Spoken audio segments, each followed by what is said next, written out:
सभी प्यारे दर्शकों का एक बार फिर से आपके अपने स्टडी मेंटरी यूट्यूब चैनल पर हार्दिक स्वागत है। हमने जो सीरीज चला रखी है स्पोकन इंग्लिश, 30 वीडियो में इंग्लिश कैसे सीखें, इसका आज का अपना ये नेक्स्ट वीडियो है। इसमें हम बात करने वाले हैं मॉडल्स की, मतलब जो हेल्पिंग वर्ब्स हैं उसमें जो मॉडल काम में लिए जाते हैं वो कहाँ पर कौन सा मॉडल काम में लिया जाएगा, ये हम आज के वीडियो में आपको बताएंगे। अगर आपने पीछे के वीडियो नहीं देखे हैं तो प्लेलिस्ट में जाकर वो आप वीडियो देख सकते हैं। वो वीडियो आपके लिए बहुत ही इम्पोर्टेंट है। अगर आप इस चैनल पर नए हैं तो सबसे पहले आप चैनल को सब्सक्राइब ज़रूर कर लें ताकि आने वाले वीडियो की सूचनाएं आपको तुरंत प्राप्त हो सके। वीडियो पर अंत तक बने रहें। तो शुरू कर रहे हैं आज का अपना ये वीडियो। इसमें हम हेल्पिंग वर्ब्स की बात करें, मतलब सहायक क्रिया।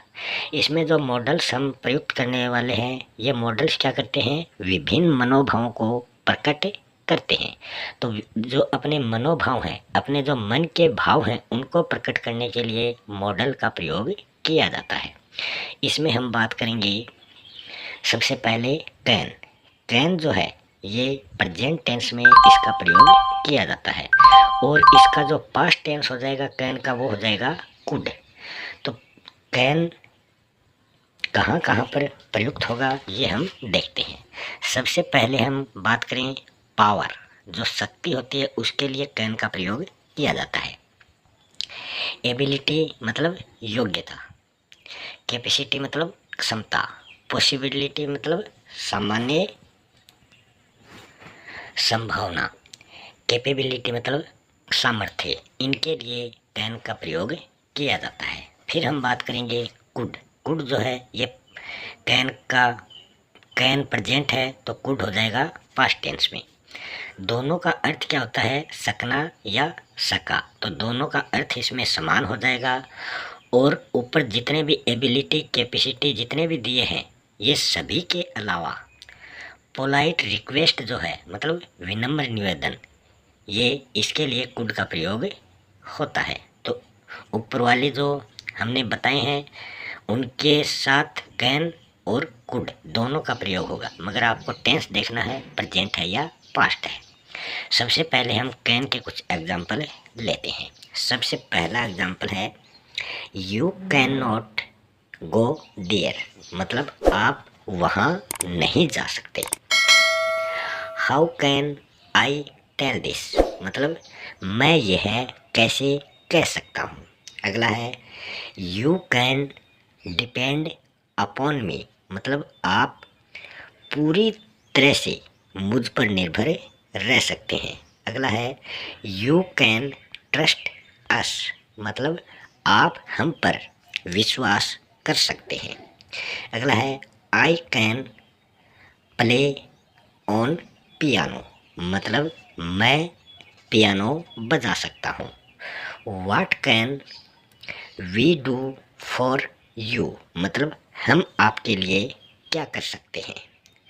अगला है I can not spare you, मतलब मैं तुम्हें क्षमा नहीं कर सकता या मैं तुम्हें माफ़ी नहीं दे सकता। अगला है how can I forget you, मतलब मैं आपको कैसे भूल सकता हूँ। तो ये तो कैन से संबंधित एग्जाम्पल हो गए। अब हम देखेंगे कुड से संबंधित एग्जाम्पल।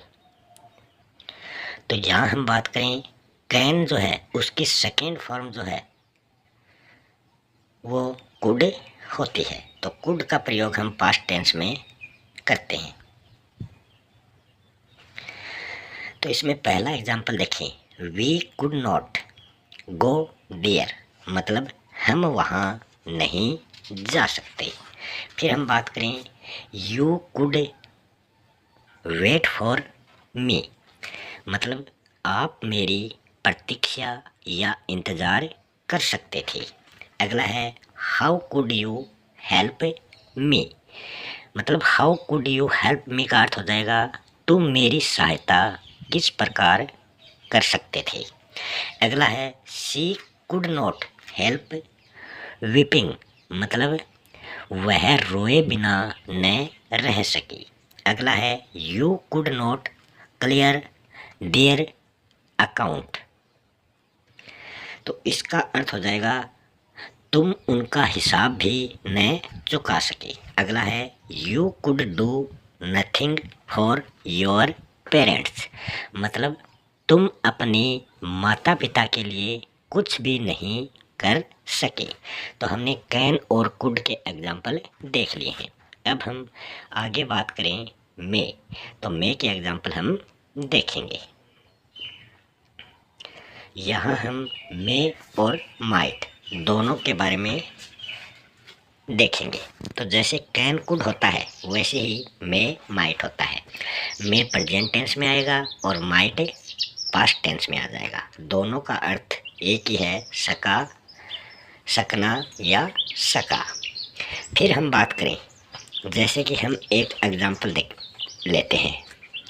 मे और कैन का एक ही अर्थ होता है सकना, उसी प्रकार माइट और कुड का अर्थ होता है सका।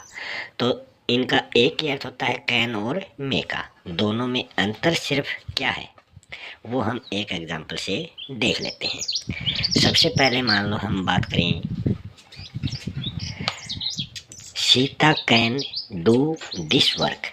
ये एग्जाम्पल हम लेते हैं, Sita can do this work, मतलब सीता में इस काम को करने की कैपेसिटी है, क्षमता है, मतलब वो इस कार्य को कर सकती है। फिर हम अगर इसको मे में बदलें तो Sita may do this work हो जाएगा। Sita may do this work, तो इसका अर्थ हो जाएगा कि सीता उसको उस कार्य करने की आज्ञा मिल चुकी है। उस कार्य में सीता सफल हो या ना हो ये उस पर निर्भर है, मतलब इसमें उसे आज्ञा मिल चुकी है। पहले में क्षमता प्रकट की है, कैपेसिटी, और दूसरे में उसके सफल या न होने की संभावना प्रकट किया, मतलब उसे आज्ञा तो परमिशन तो मिल चुकी है।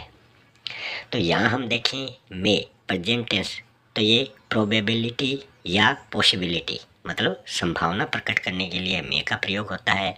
परमिशन जो हमने अभी एग्जाम्पल दिया था, अनुमति के लिए इसका प्रयोग किया जाता है। विशेष मतलब शुभकामनाएं जो होती हैं उनके लिए भी मे का प्रयोग किया जाता है। फिर हम बात करें माइट, जो पास्ट टेंस में प्रयुक्त होगा। तो मे का अर्थ है सकना और माइट का अर्थ है सका। उसी प्रकार कैन का अर्थ है सकना और कुड का अर्थ है सका। तो माइट का प्रयोग रिमोट पॉसिबिलिटी, मतलब क्षीण संभावना के लिए प्रयुक्त होता है। दोनों के अर्थ समान है, किस किस के, कैन, मे और कुड, माइट, परंतु कार्यों में भिन्नता होती है। जैसे कि हमने अभी आपको एग्जाम्पल बताया था वो यही है। तो आप देख सकते हो Sunil can do this work, मतलब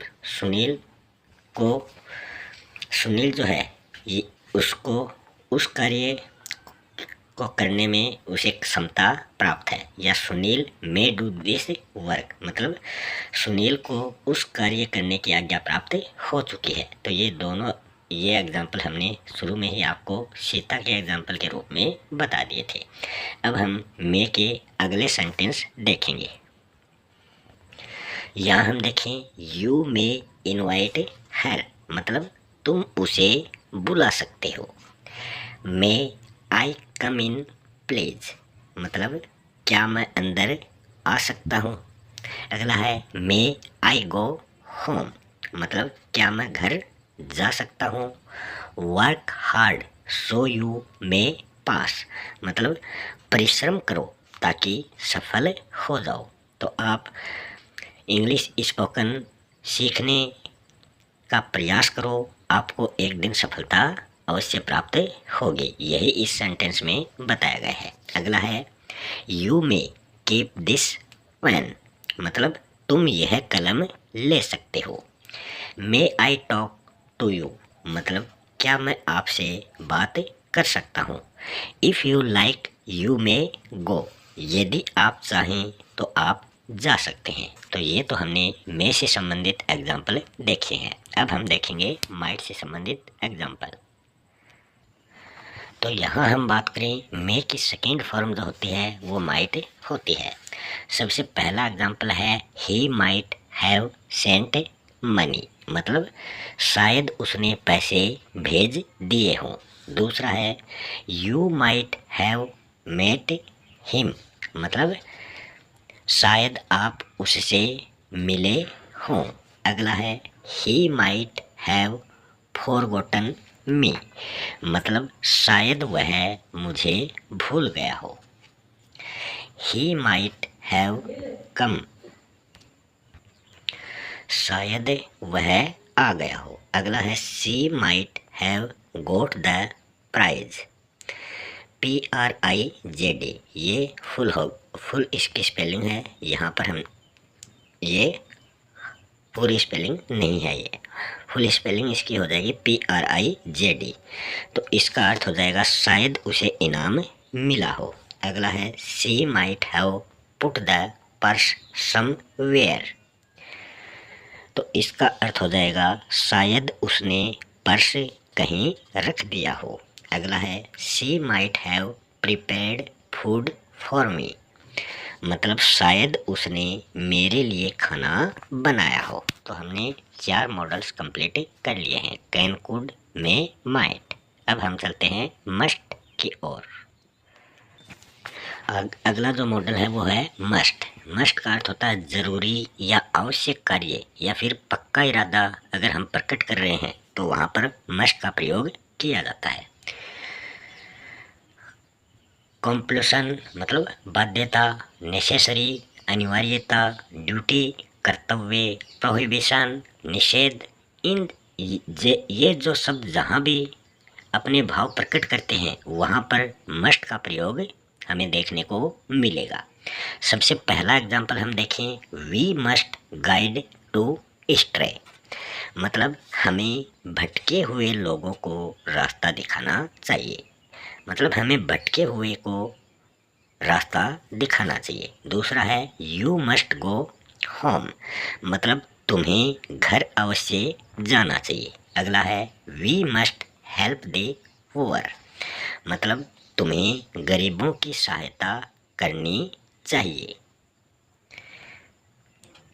वी मस्ट मतलब हमें, यू नहीं है यहाँ पर, क्या है वी, हमें गरीबों की सहायता करनी चाहिए। अगला है आई मस्ट गो देयर, मतलब मैं वहाँ ज़रूर जाऊँगा। अगला है you must act upon the advice of your elders, मतलब तुम्हें अपने बड़ों की नसीहत पर चलना चाहिए। अगला है we must do our duty, we must do our duty, इसका अर्थ हो जाएगा हमें अपना कर्तव्य निभाना चाहिए। अगले एग्जाम्पल की हम बात करें तो वो है you must work according to the time, तो इसका अर्थ हो जाएगा आपको समय के अनुसार कार्य करना चाहिए। अगला एग्जाम्पल है मस्ट का, you must do this work, मतलब तुम्हें यह काम जरूर करना है।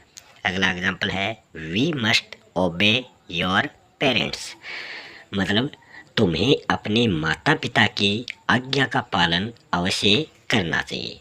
तो ये एग्जाम्पल आपके लिए बहुत ही इम्पोर्टेंट है। अब हम चलते हैं अगली जो हेल्पिंग वर्ब है या अगला जो अपना मॉडल्स है वो है आउट। आउट का अर्थ होता है चाहिए, OUGST आउट, आउट का अर्थ होता है चाहिए। तो यहाँ पर अगर हम आउट का प्रयोग करेंगे तो उसके साथ टू अवश्य आएगा, आउट टू ये हो जाएगा। इसमें केवल कर्तव्य प्रकट किया जाता है। तो आउट जो होता है जिसका अर्थ होता है चाहिए, उसमें हमें कर्तव्य का बोध होता है। मोरल ड्यूटी मतलब नैतिक कर्तव्य या फिर मोरल ऑब्लाइजेशन मतलब नैतिक बाध्यता, ये प्रकट करने के लिए ought का प्रयोग किया जाता है। अब हम बात करें, सबसे पहला एग्जाम्पल है we ought not to trouble others, मतलब इसका अर्थ हो जाएगा हमें दूसरों को सताना नहीं चाहिए। अगला है we ought to love we ought to love our country। we ought to love our country, तो इसका अर्थ क्या हो जाएगा, हमें अपने देश से प्यार करना चाहिए। अगला है we ought to pity the poor, तो इसका अर्थ हो जाएगा हमें गरीबों पर दया करनी चाहिए। अगला एग्जाम्पल है we ought to look after your old parents, मतलब इसका अर्थ हो जाएगा तुम्हें अपने वृद्ध माता पिता की देखभाल करनी चाहिए। वी है तो वी का अर्थ होता है हमें, तो हमें अपने वृद्ध माता पिता की देखभाल करनी चाहिए, ये इसका अर्थ हो जाएगा। अगला है we ought to respect our teachers, मतलब हमें अपने शिक्षकों का या अध्यापकों का सम्मान करना चाहिए। अगला है we ought to love our youngers, मतलब हमें अपने से छोटों को प्यार करना चाहिए, तो ये ought से संबंधित सेंटेंस हो गए। अगला जो मॉडल है, अगला जो हेल्पिंग वर्ब है वो है शुड का प्रयोग प्रेजेंट टेंस में होता है और ये शाल जो है, शाल का प्रयोग पास्ट में होता है। तो पास्ट की जो प्रेजेंट टेंस में जो वर्ब आएगी वो शुड इसकी हो जाती है, तो यह सदैव वर्तमान काल में ही प्रयुक्त होता है। तो शुड का अर्थ भी क्या होता है, चाहिए। एडवाइस मतलब सलाह के लिए शुड का प्रयोग होता है। सजेशन परामर्श के लिए शुड का प्रयोग होता है। मॉरल ड्यूटी नैतिक जो कर्तव्य हैं उनके लिए भी शुड का प्रयोग हमें देखने को मिलता है। अब हम इसके एग्जाम्पल देखते हैं। सबसे पहला एग्जाम्पल है we should not tell a lie, मतलब इसका अर्थ होगा हमें झूठ नहीं बोलना चाहिए। अगला है what should I do for you, तो ये इसका अर्थ हो जाएगा मैं आपके लिए क्या करूं। अगला है यू शुड नॉट